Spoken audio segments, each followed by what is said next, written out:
PCS current news में आपका स्वागत है। आज का हमारा विषय है सार्वजनिक वितरण प्रणाली में हुआ तकनीकी नवाचार।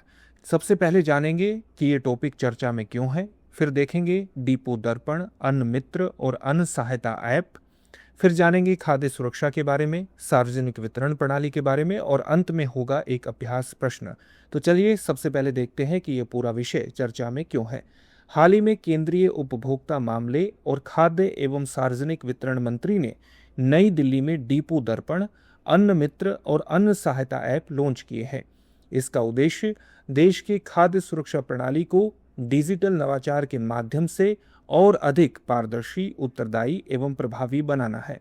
ये ऐप सार्वजनिक वितरण प्रणाली और कृषि बुनियादी ढांचे को आधुनिक बनाने के लिए ई गवर्नेंस के उपकरण हैं।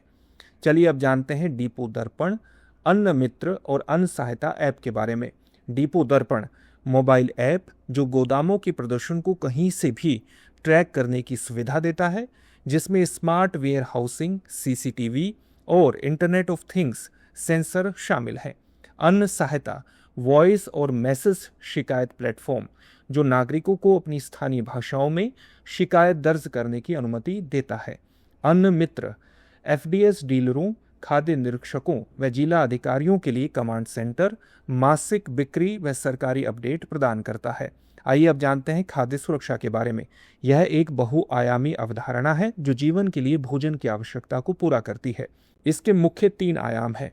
उपलब्धता, देश के भीतर खाद्य उत्पादन, आयात और सरकारी अन्न भंडारों में स्टॉक की उपलब्धता होना। अभिगम्यता, बिना भेदभाव के प्रत्येक व्यक्ति की खाद्य तक पहुंच होना। वहनीयता, पर्याप्त, सुरक्षित और पौष्टिक खाद्य खरीदने के लिए व्यक्ति के पास पर्याप्त संसाधन होना। आइए अब जानते हैं सार्वजनिक वितरण प्रणाली के बारे में। इसकी शुरुआत द्वितीय विश्व युद्ध के दौरान युद्धकालीन राशनिंग उपाय के रूप में हुई थी। यह उपभोक्ता मामले, खाद्य और सार्वजनिक वितरण मंत्रालय के तहत संचालित भारत की खाद्य सुरक्षा प्रणाली है।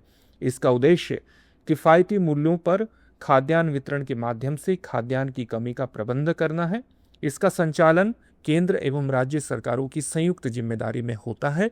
1960 के दशक में खाद्यान्न की कमी के कारण इसका विस्तार हुआ और कृषि मूल्य आयोग तथा एफसीआई स्थापित हुए।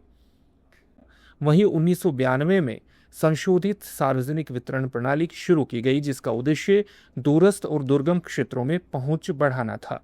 बता दें कि 1997 में लक्षित सार्वजनिक वितरण प्रणाली शुरू की गई, जिसमें लाभार्थियों को गरीबी रेखा के आधार पर वर्गीकृत किया गया था।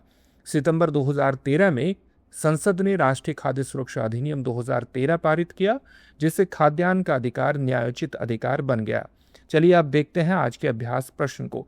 डिपो दर्पण ऐप के संदर्भ में निम्नलिखित कथनों पर विचार कीजिए।